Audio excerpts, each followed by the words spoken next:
Bonjour et bienvenue. On va parler aujourd'hui d'une quête assez universelle finalement. Comment est-ce qu'on trouve un métier qui a du sens? Un métier qui nous nourrit vraiment, au-delà du salaire à la fin du mois. Et pour ça, on va plonger dans le monde fascinant du neurofeedback. C'est une question qui touche énormément de monde, en particulier des personnes qui ont suivi des parcours, on va dire, bien tracés. On peut être ingénieur, comptable, architecte, avoir coché toutes les cases du succès, et pourtant, un jour on se réveille avec ce sentiment étrange, ce vide, l'impression qu'il manque quelque chose d'essentiel. Et voilà, cette citation met le doigt dessus. C'est cette déconnexion totale entre la réussite matérielle, d'un côté, et le bien-être intérieur, de l'autre. Le compte en banque peut être bien rempli, mais si le cœur, lui, est atrophié, à quoi bon?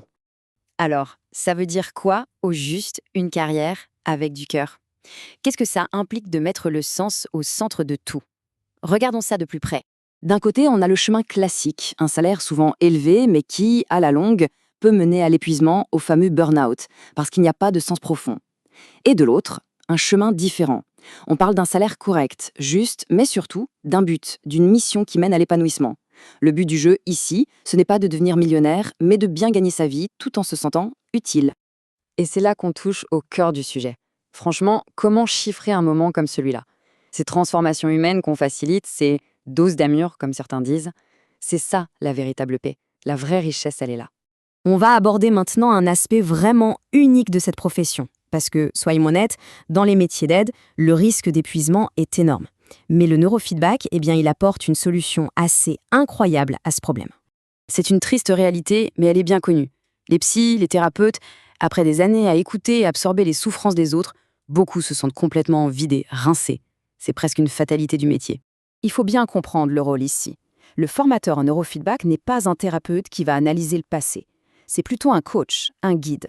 On utilise une technologie qui permet au cerveau de la personne de mieux s'organiser, de mieux fonctionner par lui-même. C'est un peu comme un entraîneur personnel pour le cerveau. Et voilà la clé, c'est le fameux double avantage. D'abord, on voit des progrès souvent rapides et concrets chez les personnes qu'on accompagne, et ensuite, le praticien peut utiliser ce même système pour lui-même. C'est un outil de travail, mais c'est aussi un outil de bien-être personnel. Et ça change tout. En s'entraînant soi-même, le formateur préserve son énergie, sa clarté mentale, sa résilience. Et un praticien qui est calme, centré, joyeux, eh bien, il est infiniment plus efficace pour aider les autres. C'est un véritable cercle vertueux. On prend soin de soi pour mieux prendre soin des autres. D'accord, tout ça a l'air super, mais concrètement, comment on fait? Comment devient-on formateur en neurofeedback? On pourrait croire que c'est un parcours du combattant, mais en fait, c'est étonnamment simple. C'est vraiment le point important à retenir. Pas besoin d'être médecin ou psychologue, cette voie est ouverte à tout le monde. Que l'on vienne du monde de l'ingénierie, de l'art, du soin, peu importe le parcours, la porte est ouverte.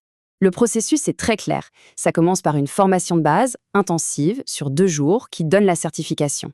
Ensuite, il y a l'investissement dans le matériel. Et puis, on se lance. Mais, et c'est crucial, on ne se lance jamais seul.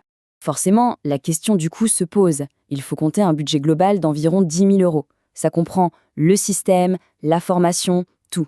C'est une somme, on est d'accord. Mais il faut la voir différemment. Il faut voir ça comme un investissement. Pas dans une machine, mais dans un nouveau projet de vie.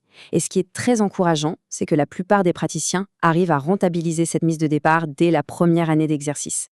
Et pour finir, abordons un point qui est souvent un énorme frein que ceux qui veulent se lancer à leur compte, la peur de la solitude.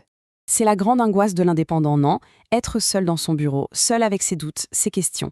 Cet isolement peut être très lourd et il en décourage plus d'un. Mais justement, ici, c'est tout l'inverse. Il y a une véritable communauté, des groupes d'échange hyper actifs, des supervisions pour poser ses questions, des projets en commun, bref, on est tout sauf seul. L'entraide, c'est vraiment au cœur de la philosophie. Et ce qui fait la richesse de ce groupe, c'est la diversité des profils. Chacun amène son bagage.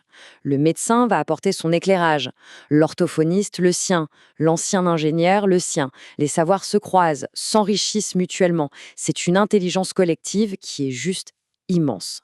Je crois que cette question résume tout. On pense souvent que le cerveau est une machine à ruminer, à s'inquiéter. Mais en réalité, sa nature profonde, c'est la créativité, c'est la joie.